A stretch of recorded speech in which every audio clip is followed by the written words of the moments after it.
All right, everybody, welcome in. Happy Monday. It is the Concrete Jungle, New York Baseball Podcast. I am Paul Russo, coming to you guys live from the FingerLakes1.com studios. Join me, as always, Kyle Evans. Kyle, what a weekend we had, in all honesty, with baseball. It was a very positive, productive overall weekend, I'd say, for I guess really all the New York teams, to be quite honest. I know maybe records don't quite indicate it maybe on the one end, but I certainly, Yankee fans, I don't think can overall complain, though, in that sense. So really great stuff overall, I thought. Yeah, after watching the first inning of that game on Thursday, you thought, man, these next 4 games could really change the season a little bit, the start of the season a little bit, and then they win the next 2, and suddenly we're in a good spot. Yeah, and I'm going to be just kind of uber intrigued, I think, here, kind of, as we get going. And we'll jump into it because, like, this is the first day the Yankees, for example, have had off since, I think, that opening Friday. Yep. And I know the Mets had their first one last Thursday, for example, but they go right into, like, playing the Dodgers. Like I said, we'll jump pretty much into all of this here in just a pretty much right now. So let's start. We begin with the Yankees. Like I said, if there was a blemish here, it would be with them, even though really the 2 weekend games are really great overall and everything, and I don't think you can complain all, I guess, that much, you know. I guess, really, to be fair, I guess we'll kind of start with an obvious point here. I don't think I've really seen a first inning quite like that Thursday night first inning. It'll be really interesting, and I'm going to save the Johnny Brito talk, I think, for when we preview the Angels series since he's slated to go. But it's going to be really interesting to see him kind of rebound off of that. But to me, the main thing I saw with that was just kind of classic, I think, rookie stuff. Just left a lot of stuff over the plate there. And look, Minnesota was able to take pretty much full advantage of it, even though that was pretty much their only offense all game was actually in that first inning. Yeah, when you fall behind by that much, the game was over in the first inning. Even if you're trying to be positive, they weren't coming back down 9-0. Just too much for the offense. But yeah, you don't usually see that type of inning with any team in Major League Baseball. You know, maybe at the high school level, but a 9-run first inning, you just don't see that. Yeah, it was absolutely just nutty. Fast forward, Friday was a bit more of a competitive game. I didn't think there was a ton to fully grasp from it. So let's jump into the weekend. And at this point now, I think we're going to work backwards, only because Gerrit Cole just, I don't know how to describe it. Is this the best we've seen Gerrit Cole, like, ever at this point? Goes out, complete game shutout, 10 Ks. What was it, 2 hits and a walk, or 2 walks and a hit? Either way, just incredible stuff. And if you look at really his whole season as a whole here, right, 4-0, only 8 walks allowed collectively, 32 strikeouts. He's averaging, I think it's 10.1 per 9. And a sub-1 ERA, again, back down to .95. And this is a guy that I was lucky enough to see a lot of, not maybe so much in person, but a lot of on TV because of where I went to college. I got the Pirates games and when he was coming up, and I feel like I've seen a lot of Gerrit Cole, and I think that's where I can feel confident, at least for me anyway, saying this is, I think, the best that I've seen anyway of Gerrit Cole. Yeah, to me right now, he's pitching like he did in Houston. Just dominant. Doesn't give up very many runs. How about this stat, too? He hasn't given up a homer this year. Mm-hmm. And that was kind of his struggles last year. Even though most of the time they were solo shots, he just was giving up home runs more than anyone else, really. I think he actually led the league in home runs allowed, which is so weird. But yeah, he's been outstanding, and yesterday you could just tell going into that final 9th inning that he was going to finish it off, just with the way his stuff looked yesterday, and just the way, to me, he just seems more like relaxed out there. You saw him laughing a few times out there in the middle of an at bat and stuff like that. So I just think he's just like a different guy this year in terms of personality, and then he's attacking hitters more, mixing his pitches better, and he's just tough to beat right now. Yeah, and for me too,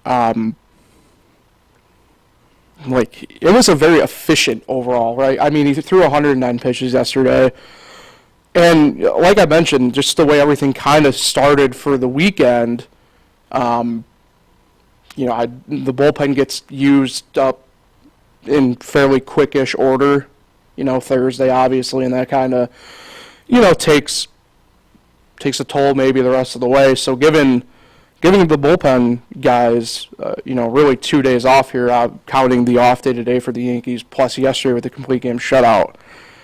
That's what you need out of your workhorse, and that's what you need out of an ace. Yeah, and stuff like that. Here's a quick stat from Jack Curry of Yes Network. So far this season, Cole has faced 100 batters and is not allowed a home run. He gave up 33 last season. Yeah. So, I mean, that just right there says it all. By this time last year, I think he had given up like 4 home runs. So he's just completely different this year. I know it's early yet, but this start is just awesome to see. Living up to the contract. Yeah, I think, and maybe this is something we can discuss on maybe a different podcast down the line here a little bit.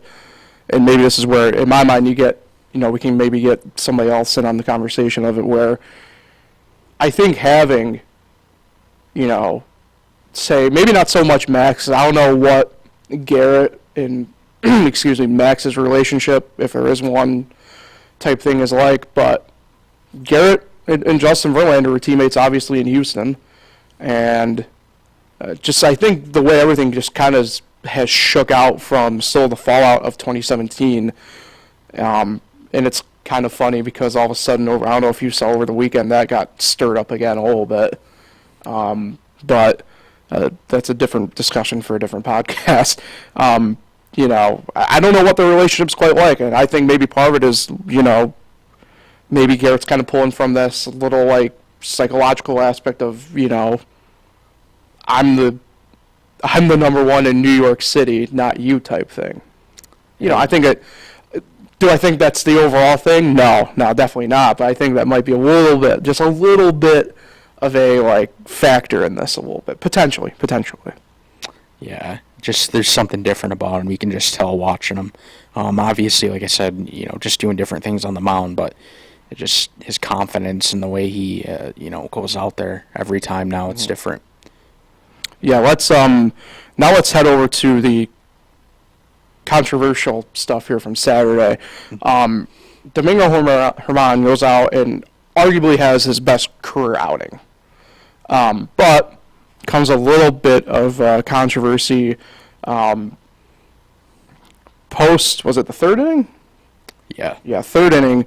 The umpires have a long look over for him with the substance, checks, and more or less told him to go clean it up because it was the rosin, right? I mean, and build up of it, and comes back out for the fourth. Apparently, there's a little bit more still left on it.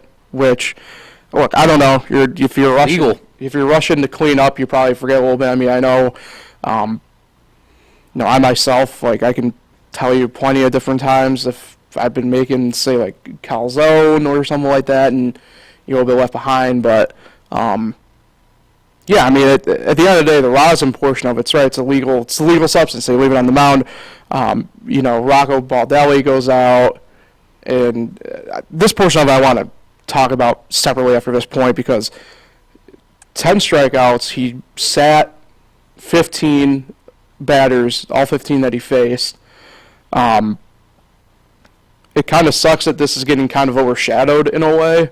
And look, I know it's very contradictory of what I'm doing here right now with him because of my opinion on him as a person, but it kind of sucks when, at least the game legalities of it kind of get in the way of what actually is and what actually isn't in this situation, you know what I mean? So it's one of those things where it's tough because, like I said, you look at the line and it's hard to look past what he did. Yeah, see, Rocco Baldelli, I totally understand his side. You know, Herman was given a warning after the third, comes back out with it still on. You know, he didn't comply with the umpires. I get why Baldelli wanted him thrown out. But in reality, this stuff is legal. If you look at the MLB rulebook, there's no rule saying you can't use pine tar, rosin bag. The rosin bag. Rosin bag, which is provided. Yeah, and there's no rule that specifies how much to use. So now this seems like it's going to be an issue. Maybe like it's going to be based on judgment from that specific umpire crew that day. Which like now does Major League Baseball have to come out with a rule saying you can only use this amount of rosin? Like how do you determine that? And why was that a big deal that day when clearly pitchers use rosin all the time? It's legal. So I don't know. What Herman did was legal. Yeah. It just Baldelli was only mad. I mean, he went on for 8 minutes in his post-game presser. He wasn't mad that he was using it. He was mad that he came back out in the fourth inning and still had a bunch of it on. So he didn't listen to the umpires, which if you look at the rule book, if you don't comply with the umpire on that check, you should get thrown out. So I get his point. But it's legal stuff. My thing with, and this is now where I want to jump in on this. I loved Rocco Baldelli, the player, growing up. But Rocco Baldelli, the manager, just leaves me with such a bad taste in my mouth because he more or less called out like the Yankees without calling them out, and every time he has a gripe, and it's not just with the Yankees. He's had a couple of them now with the Yankees, but you know, he's had a gripe with the Red Sox. He's had a gripe with a lot of different teams, and he always blames the teams for some reason. And in this situation, it's not on the Yankees what occurred, you know, in that sense.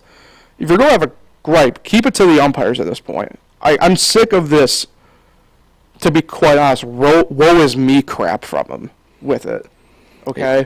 Because at the end of the day, you can say what you want. Minnesota's a mid-level MLB market at this point. But you went out, you got like a guy like Correa, and you're able to make signings and make stuff happen, okay?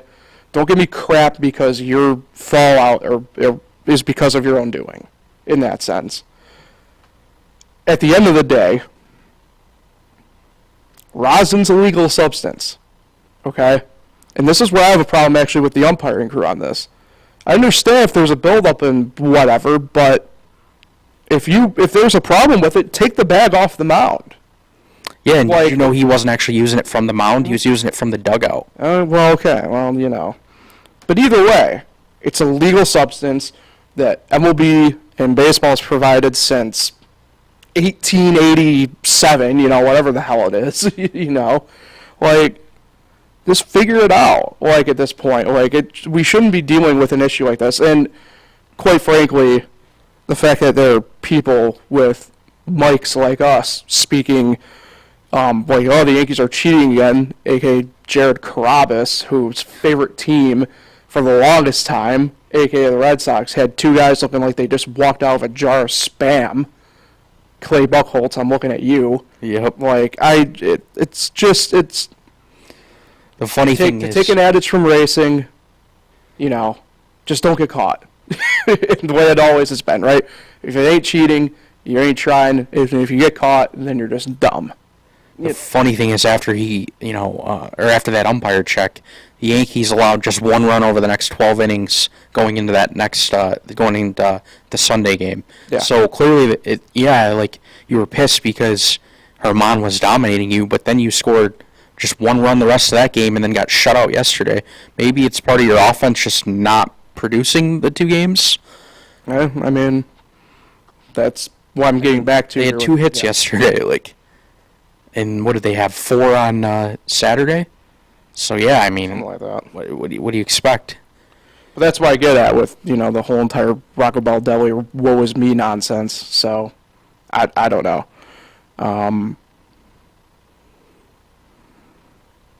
Let's move on here to some less thrilling news, if you will, for the Yankees before we take a quick look at it. I know we're kind of dwelling on some talking points here, but it's kind of whatever at this point.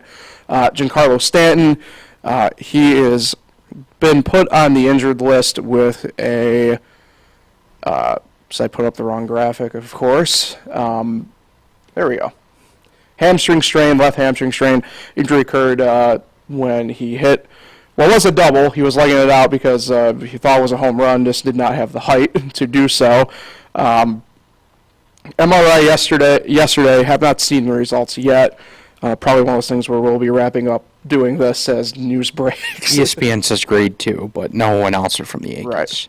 Right. But I'm really real ahead. I'm even going to call it like de facto grade 2 at this point, only because we know Boone might undersell it. So, but either way, He'll be back end of May, probably. yeah. Oswald Peraza gets the recall here in the corresponding move.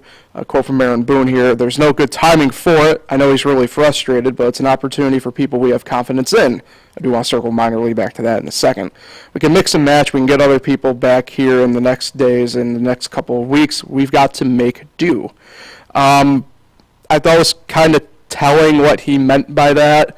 I kind of get the vibe he preferred to keep Peraza in addition to Volpe after spring, as opposed to maybe somebody else on the roster, and I have an idea of potentially who that could be at this point. So I think that portion of it is telling, but there's a lot to digest there with the news of it, the quote that Boone gave. It sucks because Stanton's been a beyond productive bat to start the year for the Yankees in that lineup. And believe it or not, he's actually been pretty healthy over the last year and a half. It was his first, 3 seasons when he was really not healthy.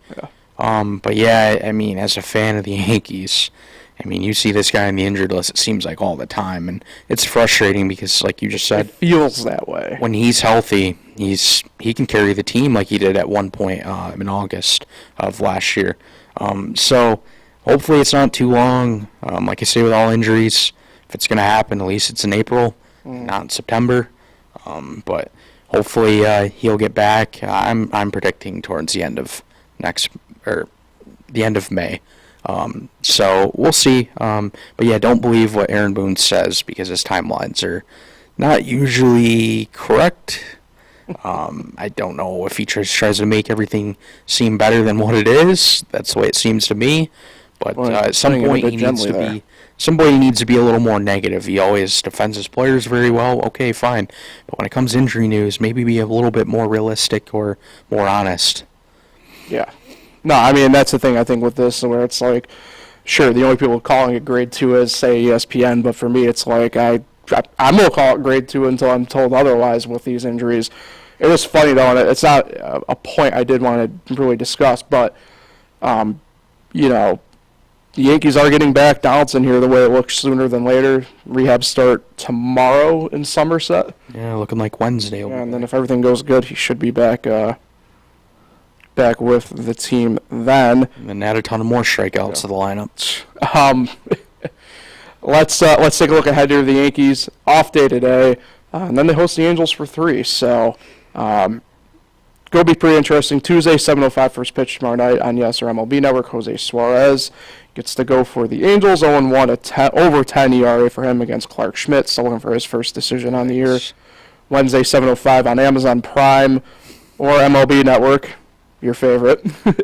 Griffin Canning, no decisions either on the year for him, but 3.6 ERA against Johnny Brito, 2-1, a 6.75 ERA. And then Thursday, 4:05 semi-matinee game, Pablo Sandoval on yes. Pablo Sandoval gets to start 1-0, 1.23 ERA against Nestor Cortez, 2-0, and a 2.60 ERA. So, it's going to be interesting to see how well Brito kind of rebounds here after his first true hiccup we've seen in 2023 out of him. I don't know. I don't know quite what the Angels are really going to do here. They're playing right now in Boston. It's Patriot Day up there.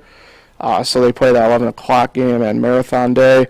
I'm just going to go. I'll play the safe route here. I think the Yankees get 2 of 3. Follow my gut. I don't know if we'll see the sweep there, but yeah, I think we'll see a series win again from the Yankees. I think this is their first series loss. Really? Clark Schmidt and Johnny Brito are going to absolutely kill this team in this series. I don't know. I do love that they missed Ohtani by a day, even though Ohtani, if you look at his career numbers in New York, they're god-awful, and he's never beaten the Yankees, so maybe it would have been good if they faced him tomorrow, but anyway, I think they lose this series. It's unfortunate. I think the offense is there, and the pitching lets them down. Yeah, it's interesting because I know that was a big talking point this morning on a couple of things like we don't get the Judge versus Ohtani thing. So Yep. that happens from time to time. Let's talk some Mets as they did, frankly, what they had to do. They had to go into Oakland. They got the sweep.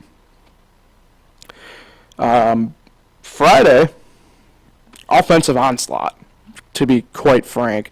And it's interesting because within the game within the game is always interesting for me because, like, when I was doing the prep for the notes and everything, it's like, okay, yeah, the offense really showed up. Excellent stuff there. And I do want to go back to that in a second, but it was interesting. Kodai Senga said, like, it was great getting the win and winning like that, but he was out of rhythm just because of the length of the innings were so different for him compared to what he's used to in Japan, for example. But I thought that was pretty interesting. I guess I never really kind of thought of stuff in that sense for a pitcher who may not be exactly used to having stuff like this kind of occur. Yeah, I was watching the game, actually, and it was a long inning for the Mets because they were just putting up tons of runs, and the A's walked 1,000 batters that game. So I saw Senga thrown in the bullpen during the game. Like, it was like the second or third inning. He's been sitting so long that he goes out, jogs out to the pen, and just throws lightly to stay warm, which you don't usually see too often. And it's so weird because now we even have a pitch clock, and the inning was still so long. But yeah, he still was all right, but you could tell he didn't look like he did in his first two starts. But they got the win, so it doesn't matter. What'd you make of Friday's offense? Because I thought it was kind of just like that subtle reminder, like, yeah, we can bust out for this. Like, this is what, this is what we were known for a little bit last year. Well, it does help when Oakland's pitching walked 17 batters. Yeah. And hit two. It was 2 hit by pitches. So you're asking to get destroyed doing that. I don't think I've ever seen 17 walks. But yeah, the offense did take advantage of the walks and stuff, and it looked like the Mets offense that they're capable of doing. And then the other 2 games end up being nail biters. All things considered, but. I think it was a really good game for Carlos Carrasco Saturday.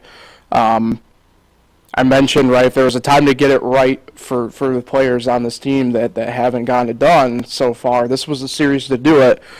And probably none more so did that than Carlos Carrasco. I know he kind of undone got no decision. But, he kept the Mets in it, and that's what a guy like him needs to do more or less this season, is not have those first couple starts occur. Have stuff like this happen and just put the team in a position to carry you, and that's what ended up happening. And, this is the next time, but, Brandon Nimmo steps up and knocks in and pushes the go-ahead run across, and ends up becoming kind of Brandon Nimmo's world the rest of the weekend. But, Carrasco, to me, maybe it's not a true right the ship type thing, right? But he certainly has it going the right direction now. Yeah, this was the perfect team, I would say, to get his confidence back. As we know, the A's are the worst team in baseball. But still, he had a really good start. What was it, 2 runs over 5 innings? After one shaky inning, he was pretty dominant. So yeah, maybe this start will kind of get him in a good spot. But yeah, I thought the Mets were extremely lucky to win the final 2. I actually agree with Frank this time, Paul. Frank was right. The Mets didn't really deserve to win the final 2 games. They were 1 for 8 with runners in scoring position on Saturday, and they were really bad on Sunday. I got to pull up the stat quick. And then their game-winning run yesterday was on a wild pitch in the 10th inning. So, they easily could have lost 2 games to this horrible A's team. But I mean, yeah, they still found a way. Good teams find a way, but it's just a little concerning. They were 1 for 8 yesterday as well with runners in scoring position. So, I don't know. It's a little concerning to me because of how bad the A's are. And you weren't hitting in the final 2 games where you were the first 2 games. And this is going to be a long road trip yet. They still have 7 more games on the West Coast. Right. And the Dodgers, they've been not the same team. They're off to a little bit of a slow start, but, Dodgers are the Dodgers. It might be a little tough. Right, you can't take them lightly in the slightest. But yeah, Brandon Nimmo, let's talk, right? Everyday center fielder at the moment for the Mets. And, mentioned, right, Saturday, got the game-winning hit, got the defensive play of the day yesterday. We know what he's been able to do, but he's kind of swept, under the radar a little bit at the moment to start the year. Again, maybe not quite to the degree like Carrasco, but, a guy who needed to break out a little bit got it done this weekend. Yeah, if he didn't make that diving catch, there was only 1 out in the bottom of the ninth, so with runners on first and second, they would have walked it off. That would have fell in or went off his glove or anything.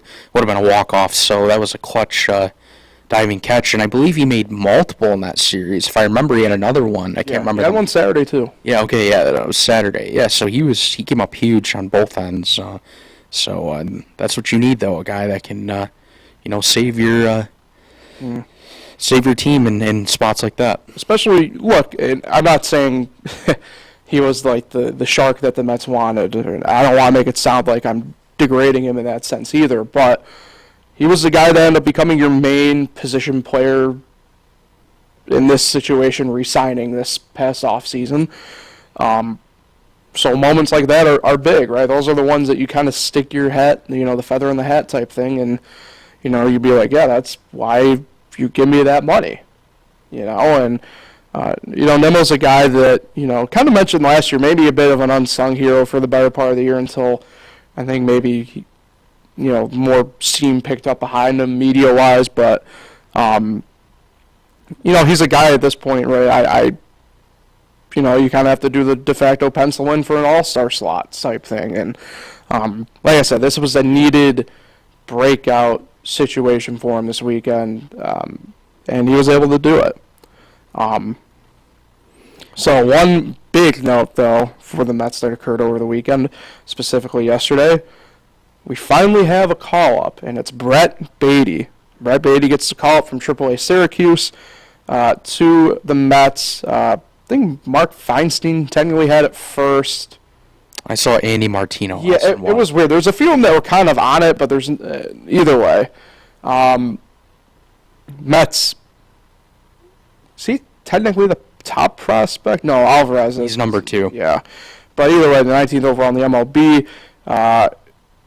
9 games in AAA Syracuse this year. 5 homers, 2 doubles, a .400 average, an .886 slugging percentage, and a 1.385 OPS. Man's been raking for Syracuse, and he'll get the nod up as Eduardo Escobar's continued struggles kind of occur here. Obviously nothing official, but should be joining the Mets in Los Angeles for the Dodgers series. It's interesting, got a taste last year until he got hurt, but it's hard to stop a guy when he's hot like that. And I think I don't know if this is necessarily like one of those perfect situations to walk into, but he's going to be playing right away. And if you're him, you're going to be playing right away. And, I mean, this is a team that I think once they get a little bit of a spark, they're going to really get going again here, I would imagine. Maybe Baty's that spark at this point. Yeah, I expect him to be in the lineup tonight. Obviously, he left. I think it was Syracuse had a doubleheader yesterday, so he left early, and I'm sure he arrived in California last night. So yeah, I would expect him to be in there. And Eduardo Escobar, I guess it's still early, but I don't know what has happened to him. He's 5 for 41 with 2 of those hits being infield singles.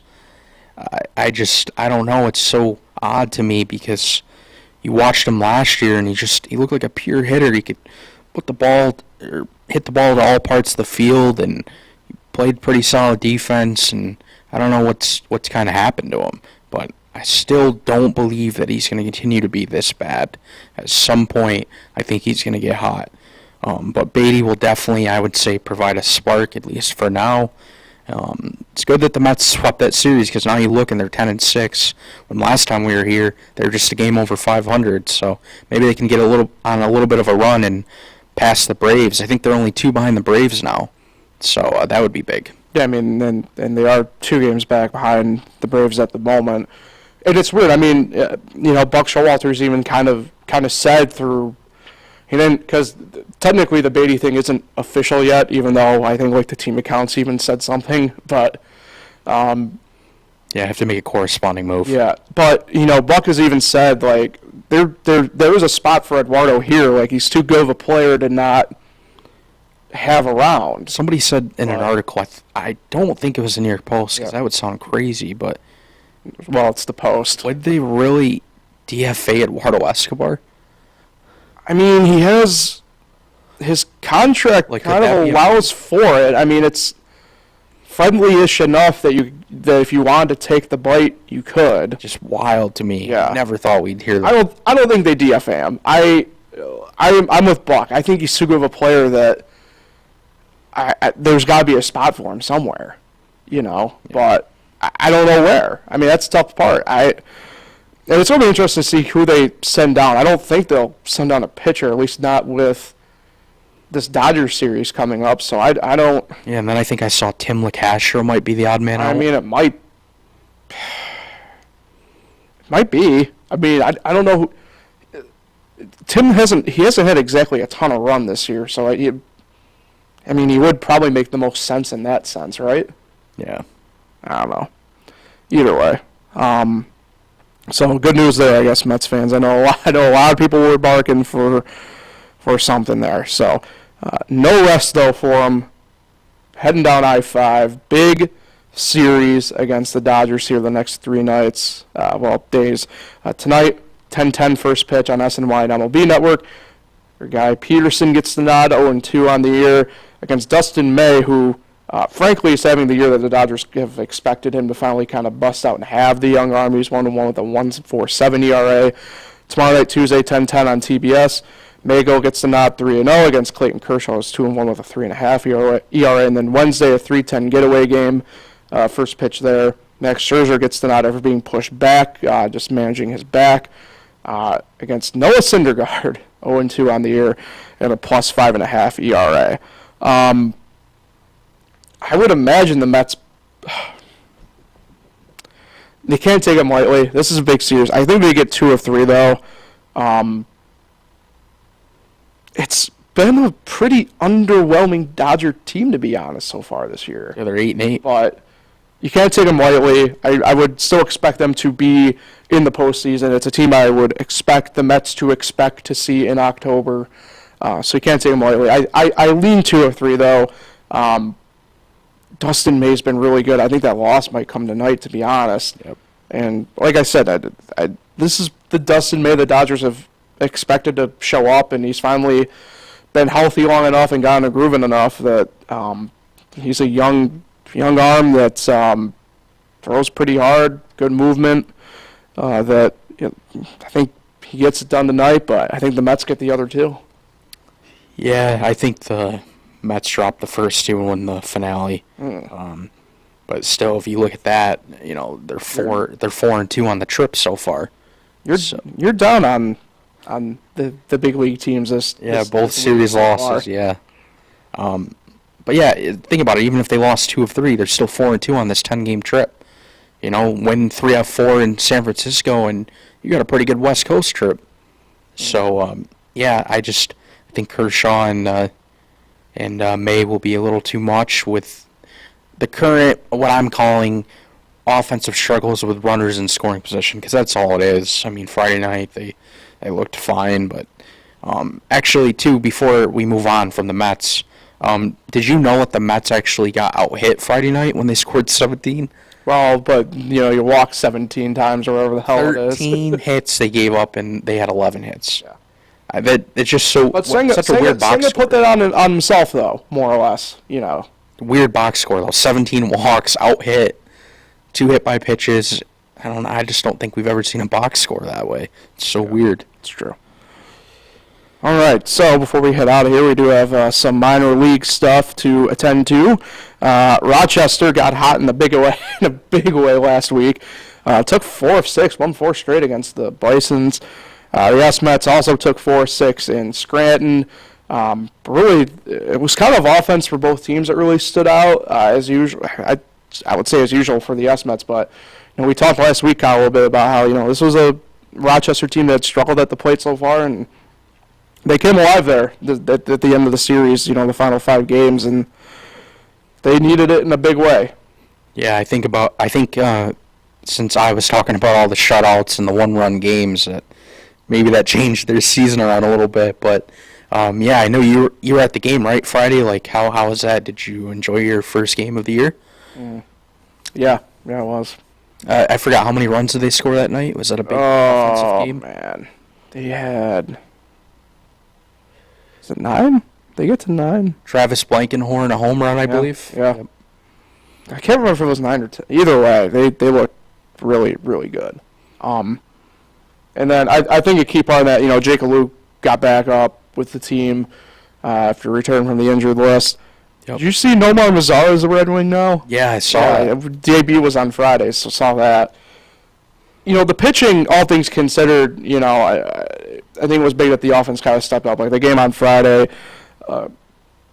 Cronin got the start, and just didn't look good, and I think that might be a thing that, obviously it's the Nationals doing the roster controlling, but, there might need to be some looking in the mirror here about some pitching stuff going on, but, the offense just stepped up, and look, they won 4 straight. I know they dropped the game yesterday, but, you get yourself back. You chop into that deficit a little bit here. You go into that series at 6 games below 500. You come out 4 games below 500. It's not bad, and you keep the distance. So they didn't lose any games to the top of the standings. They're still 5 games back, and that's pretty big. You look at Syracuse. I know the offense, and justifiably so, but the pitching against Scranton I thought was pretty good overall too. I mean, you look at a guy like Joey Lucchese who goes out and just kind of handled business because, to be fair, he probably should be at the big league level somewhere at this point. But, coming back more or less off of 2 full years of being hurt, you're kind of trapped in what you got. So, but, Syracuse, now they're tied for second. They find themselves a half game back of first. I mean, it'll be interesting to kind of see what happens without Baty in the lineup, I guess, with them. But, the whole entire team, Mauricio, Vientos, they all looked really good still, all things considered, and then the back end of that doubleheader yesterday without Baty. Yeah, for the Red Wings, with all their former big league players on that roster right now, before this big week they had, it was just kind of odd that their offense wasn't clicking. I mean, you got, they just brought in another former big leaguer, Mazzaro. I don't know how he did over the weekend. I didn't see his numbers, but just a bunch of different guys, Matt Adams, Richie Martin, just guys that have been around the big leagues before. So when their offense was that bad, it was just wow. And for the Mets, I thought their pitching was pretty good too, except when they faced Jake Bauers. He is really carrying Scranton right now. Just keeps homering, and I think he's hitting 400 something. But yeah, overall, it was a good pitching performance, and the offense for Syracuse has been unbelievable. Yeah. And I go back to it, maybe we got the projections wrong for each team and what we got, but like I said, I think it's 2 teams with 2 different objectives for the year, really, in terms of development. And who knows? I mean, Rochester's on the road this week. They're playing Norfolk, AAA for Baltimore.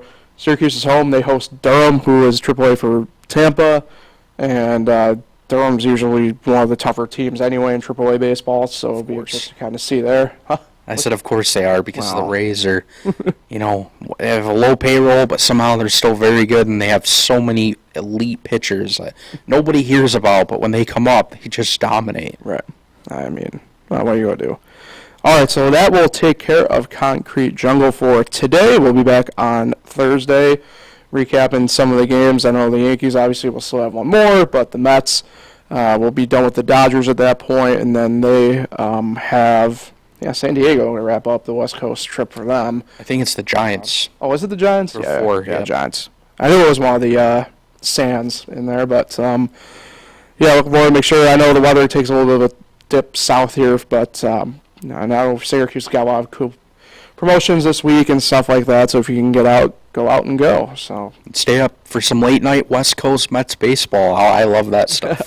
Even though I don't root for the Mets, but that late night baseball. Yeah, Even on a Monday, it's fine with me. About to say, I usually throw MLB Network on and kind of let the night take me from there. So Yeah, with Harold Reynolds and the group. the crew.